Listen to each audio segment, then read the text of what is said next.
Wakefield, is that absolutely necessary? Would you sooner I broke up the furniture?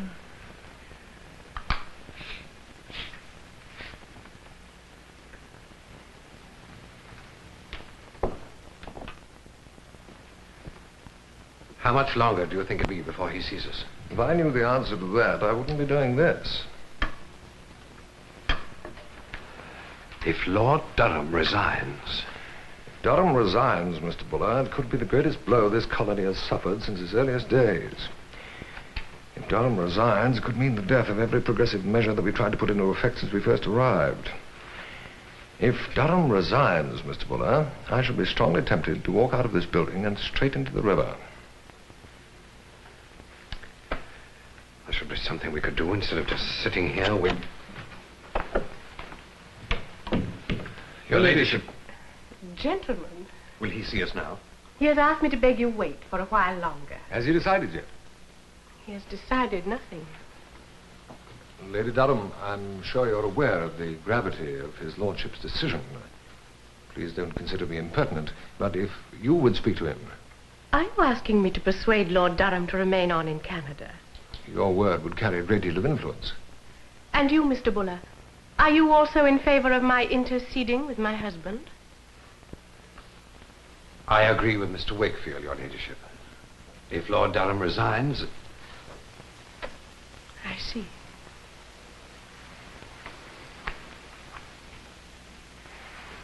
Gentlemen, I am disappointed in you both. Your ladyship, the only... You more than any of the others. You have been at his side all these months in Canada. You have seen him so ill he could scarcely stand. You have watched him driving himself to exhaustion in this post. And now, today, when he learned he was betrayed by the very men in England who begged him to accept this post... Your ladyship, we did not wish to... No, gentlemen. If Lord Durham decides to stay on in Canada, I shall do all I can to help him. But I shall not attempt to influence his decision. Good evening, gentlemen. Well, it seems that we shall have to speak to him ourselves. Now. Are you prepared to beard the dictator in his den? Snuff, Mr. Buller. Lady Durham was right. More than any of the others, we had been in Durham's confidence. Wakefield as the governor's economic advisor, I as chief secretary to the mission. And now the fate of that mission hung in balance. This was certainly the most serious crisis we had faced. But it was by no means the first. The series of crises and decisions began even before we disembarked from the ship which brought us from England to the harbor of Quebec. Beautiful. Very beautiful. And peaceful. Beautiful enough, your lordship, but I'm not sure yet how peaceful it is. If it's not, we'll soon make it so. That might not be as simple as we hope. Why not? I find it difficult to forget that 6 months ago, some of the people of this colony were in revolt against the Crown. All very true. But that was 6 months ago. Are conditions so different now? The United States is still a threat to these colonies and provides a ready refuge for rebels. Upper Canada in continuing ferment. Here in Lower Canada, still a constant conflict between the elected representatives of the people and the Executive Council. I shall change that. This morning. All of it, your lordship? I would suggest you contain your irony, Buller. You're not dealing with some obtuse official in the colonial office. Yes, sir. We shall make a start now. You will write letters, worded as tactfully as possible, to the incumbent Executive Council of Lower Canada. You will tell them their services are no longer required. Is that wise, your lordship? It is necessary. I have been given absolute powers by the Prime Minister of England, and I intend to use them. Every report we've read indicates that this Executive Council is incompetent, oppressive, and even corrupt. I shall dismiss them at once and replace them with my own staff. I'll go and carry out my instructions immediately. Yes, your lordship. Buller. Sir? I'm sorry I spoke harshly. I appreciate your warning. It was more a word of caution, sir. I admit that the present members of the council are heartily disliked by most of the people. Exactly. If the people are to trust me as their governor, they must have an act of faith on my part, something they can see and understand. And it must be done quickly. I'll go and write those letters.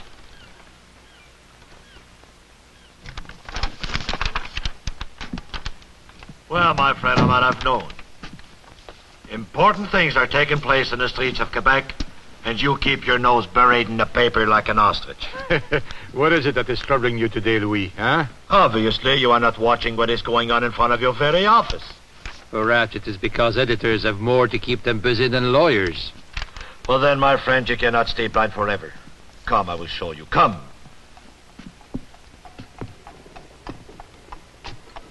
So, is that all you have to say? So?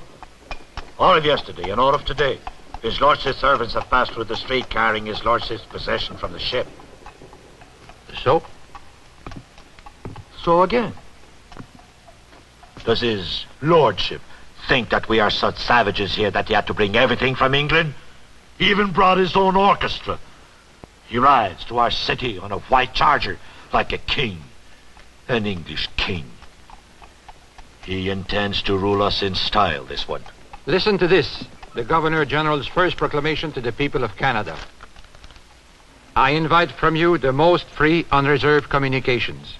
I beg you to consider me as a friend, an arbitrator, ready at all times to listen to your wishes, complaints, and grievances, and fully determined to act with the strictest impartiality. It leaves you speechless, eh, Louis? It does not.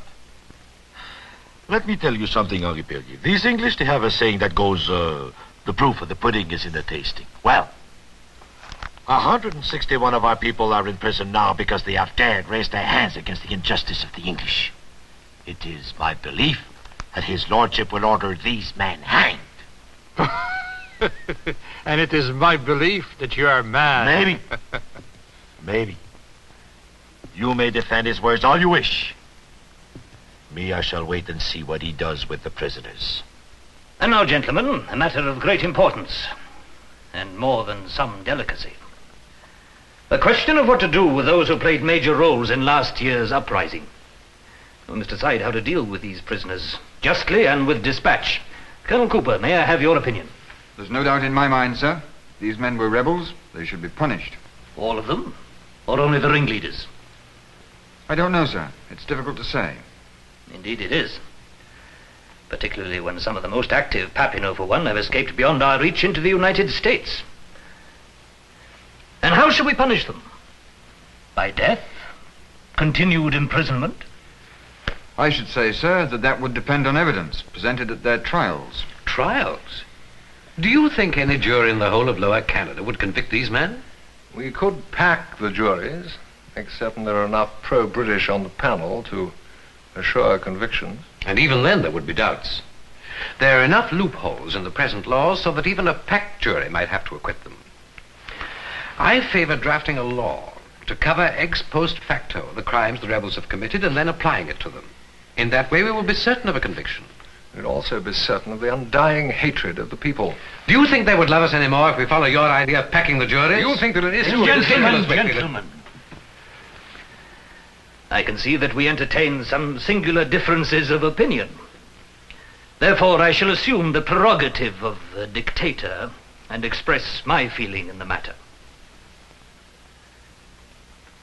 My study of the records has led me to believe that of the 161 persons presently confined, only 8 can be considered dangerous to the general welfare. It is my opinion that we should free all but these 8, and that these 8 should be banished for life to the colony of Bermuda. Lord Durham, I perceive, Mr. Wakefield, that my suggestion does not meet with your overwhelming approval. I consider it a bold and humane judgment, sir. It has the added advantage of avoiding bloodshed, which is also to be desired. But? It could cause repercussions in England. On what basis? It could provoke the charge that you are acting in a high-handed fashion and exceeding your authority. Are you not aware that I have been given unlimited authority to govern this colony? I'm aware of that, sir. Before I left England, I had the assurance of the Prime Minister, Lord Melbourne, and the Colonial Secretary, Lord Glenelg, that they would support me completely in any measures I saw fit to take.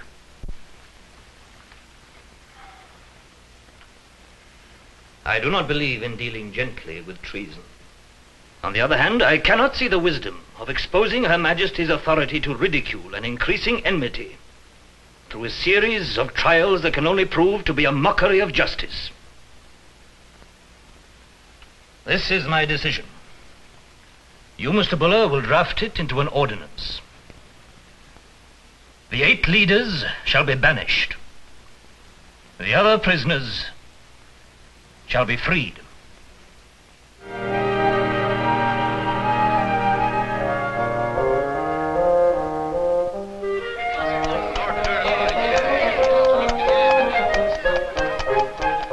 Response in Lower Canada to Durham's ordinance concerning the former rebels was immediate and enthusiastic. Most of the population, even those who had been skeptical of the governor at first, heartily approved the leniency and humanity of the measure. Durham had no time to enjoy his initial success and worked ceaselessly, despite recurrent illness. He suffered from excruciating headaches, in addition to the chest weakness which made him subject to violent fevers. Nevertheless, he drove himself ruthlessly. It was almost as if he knew time was running out.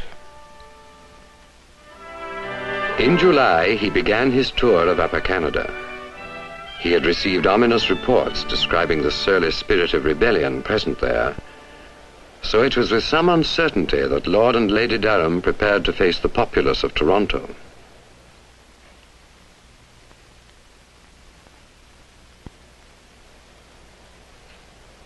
Cheers for Radical Jack! Hip, hip! Hooray! Hip, hip! Hooray! Hip, hip!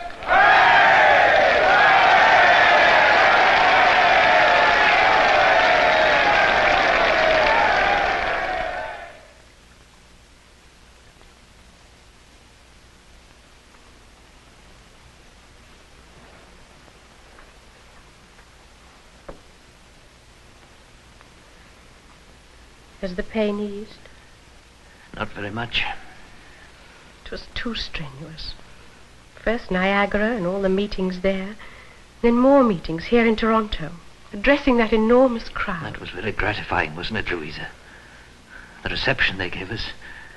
Very gratifying indeed. And you are very ill. You must promise me that you will rest at least until tomorrow. I wish I could. But there are so many things to do. Papers, reports. They will wait. How often I cursed these infernal pains in my head.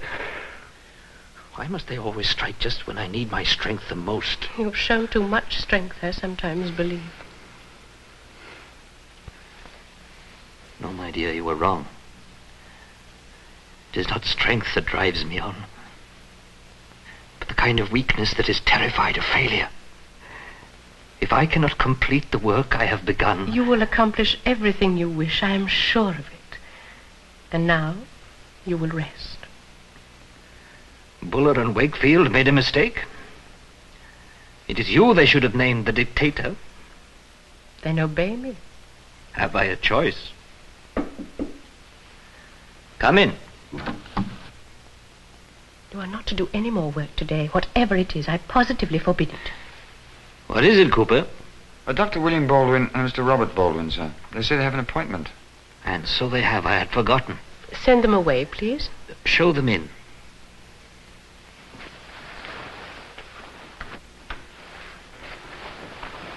You're angry with me. That is the first time I have ever heard you make an obvious statement. My dear? Yes? Be a good girl and help me on with my jacket.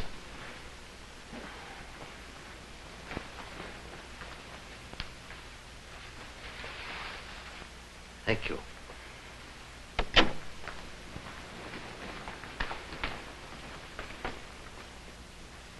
This is a pleasure, gentlemen. For us, your lordship, it is an honor. We have been greatly heartened by accounts we have heard of your accomplishments. In little more than 2 months in Canada, you have pressed for much-needed changes in our land laws, taken steps to improve educational facilities. Dr. Baldwin, I am sure you and your son have not come here merely to flatter me. No, sir, we have not, and I respect your bluntness. My son and I are known in the land as reformers. We must also be blunt. I can tell you, Lord Durham, the purpose of our visit in 2 words. Responsible government. I have already written at some length on this subject to the Colonial Secretary, but so far I have received no reply. Go on. The situation in Upper Canada has been intolerable for some time. The group in power, which you will have heard of as the Family Compact, is rich and influential. They have little regard for the people. They maintain their control through an executive council, which pursues its own course, paying no attention whatsoever to the voice of their elected representatives. And there is no way of removing these despots from office. You are aware that I am not vested with the same powers here that I possess in Lower Canada. I have no authority to remove your executive council. This is not what we ask, sir. We simply request that a policy be established whereby the executive is responsible for its actions to the body elected by the people. You are supposing that the people know what they want. I have dedicated my whole life to that belief, sir. You will appreciate, your lordship, that our proposal is not a radical one. It requires no change in our constitution. All we ask is the right enjoyed by the people of England, the right to remove an unpopular government by parliamentary means. This is a new country, Mr. Baldwin. And without meaning offense, I must remind you that it is still a colony. How can we be sure that the people themselves are responsible? This much I know, that under the present system whereby the executive is allowed to ignore the wishes of the people, discontent is rife. Sooner or later there will again be violence in the land. But if the people are given a true voice in their own affairs, I feel confident they will use it to reaffirm and strengthen their ties with the mother country.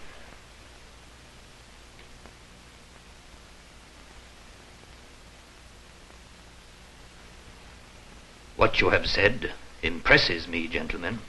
Then you will urge the Colonial Office to adopt Softly, Dr. Baldwin, softly. I will make you no promises. You are hasty. Far too hasty even for me, and I have been known to act quickly.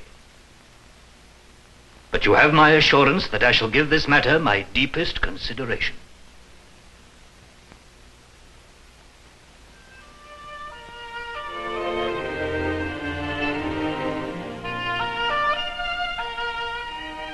The summer passed quickly in Quebec.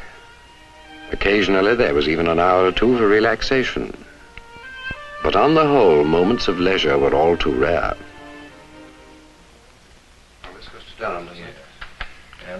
Wakefield and I were kept busy dealing with the problems and grievances of the many delegations which presented themselves in Quebec City. Everything was going ahead beautifully. We were all cheered by the progress Durham was making towards establishing sound government in Canada. Thus, none of us was prepared for the event which took place on that warm and peaceful afternoon in September. I hope I didn't disturb you. I knew you had no one with you, and these flowers were so lovely that I thought...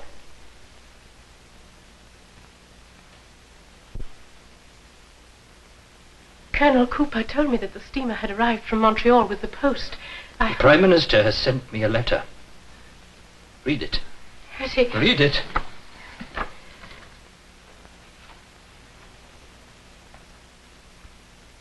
I am very happy to hear that you have settled the very difficult affair of the prisoners, and settled it so well. Here. Read this one from Glenelg. Note particularly, my dear, that the Colonial Secretary also says I have solved a difficult problem most ably, and instructs me, go on and prosper. Go on and prosper. But they're very happy with what you have done. I don't understand. Why? Why, I'd like to see that lily-livered Melbourne hung up by his treacherous thumbs. And as for that precious little flunky of his Glenelg, this is the reason. This newspaper from New York. It's dated only 10 days after those letters from England. It contains a summary of certain proceedings in Parliament. It seems that my ordinance on the prisoners came under attack, and Melbourne, who assured me so piously of his undying support, immediately tucked his tail between his legs and ran from the fight, followed, of course, by Glen Elg, howling like some frightened puppy. Then your ordinance is disallowed. Null, void, rejected. They send me to Canada with a great show of confidence and instruct me to soothe a restless country. And at the first sign of opposition, they desert me. They have neither the courage nor the courtesy to inform me of this direct. No, I must read about it in some foreign newspaper. All my work, all the hopes I had of progress here, have been scuttled by a pair of cowardly, double-dealing...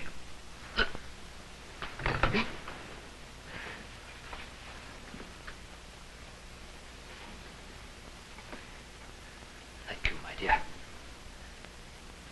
I shall be all right. Louisa, what can I say to the people of Canada? They have begun to trust me. What can I say to them now?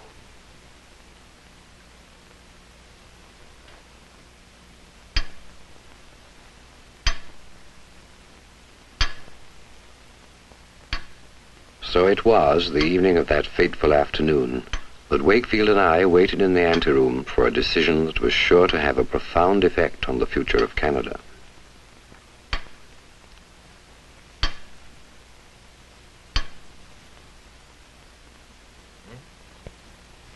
Oh.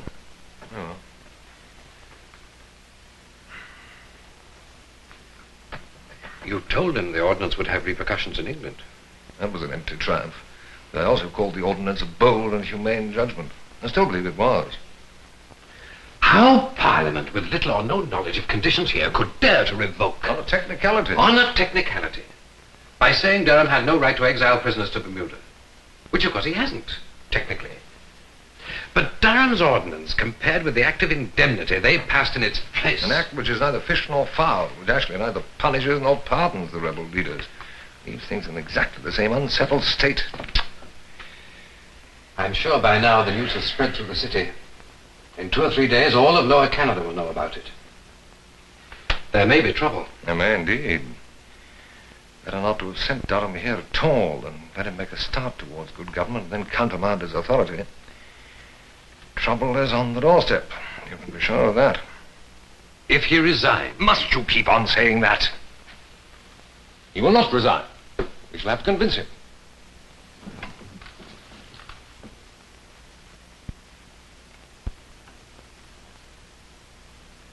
Gentlemen, I have come to a decision. It is very kind of you to have waited all these hours.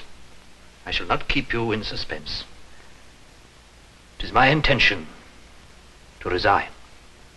Your Lordship. Your Lordship, you cannot resign. Cannot, Mr. Wakefield. Why, I mean, sir, your work here has only just begun. People have confidence in you. Confidence? Yes, that is true. People have begun to develop a confidence in England through me. Now, I have failed them. That is not true, sir. I admit that disallowance of the ordinance is a blow, but that is not the end of the struggle. Surely it is only a matter of time. You did not hear me, Mr. Wakefield. I am resigning. I shall return to England as quickly as possible. But your Lordship... Wakefield, his Lordship has made the only possible decision in the circumstances. Are you mad? After all the hours you and I have spent discussing the consequences... That was earlier in the evening. It was only a few moments ago that we both agreed. Will you force me to discuss the matter in front of his Lordship? That is exactly what I shall do. I cannot understand how you can hold an opinion one moment and reverse it the next. When we both know that... We both know his Lordship's health has been strained to the breaking point. Can you not see this matter of the ordinance has exhausted him? Will you have him go on at the risk of ruining... Mr. Fuller, I appreciate your concern. But the state of my health has nothing to do with my decision to resign. Then, sir, will you allow me to present my... Wakefield, have you no understanding? I only understand that the situation is... Gentlemen, if you will do me the courtesy of listening to me, instead of railing at each other. The Home Government gave me unlimited authority, then withdrew it at the first rumble of opposition. Even if they restore my powers, they may snatch them away at the next crisis. I've become fond of this country, very much concerned with its future. Lord Durham, I don't wish to appear tedious, but in view of your expressed fondness for this country, if you remain here... If I remain here, I shall become a figurehead, acting at the whim of Melbourne and Glenelg. There is complete ignorance in England about the affairs in Canada. If I return, I shall be in a position to combat this ignorance. I shall need your assistance there, gentlemen, just as I have depended on it here. You shall have all the help I can give you, sir. Thank you. Mr. Wakefield, may I also count on you, or are you still too angry with me? Even if I were, your lordship, I should find it difficult to remain so. I shall consider that a compliment. And now, gentlemen, if you'll excuse me, I should like to be alone. It has not been easy for me to accept the evidence of my failure here. But since I have already swallowed it, I must take time now to digest it.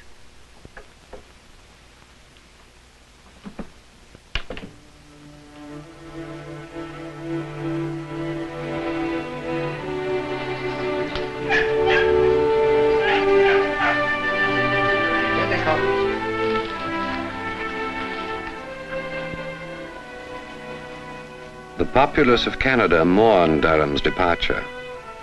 Their sharp regret at his leaving was soon to take a more violent turn, with the flaring up of a new revolt in Lower Canada. Durham himself was to die less than 2 years later, worn out from his labors. The mission which had begun with such promise seemed to be ending in defeat. But the Durham regime in Canada, though it lasted only 5 months, was not to be forgotten. The report Lord Durham drafted after his return to England was to influence colonial policy profoundly and provide the basis for a united, self-governing Canada.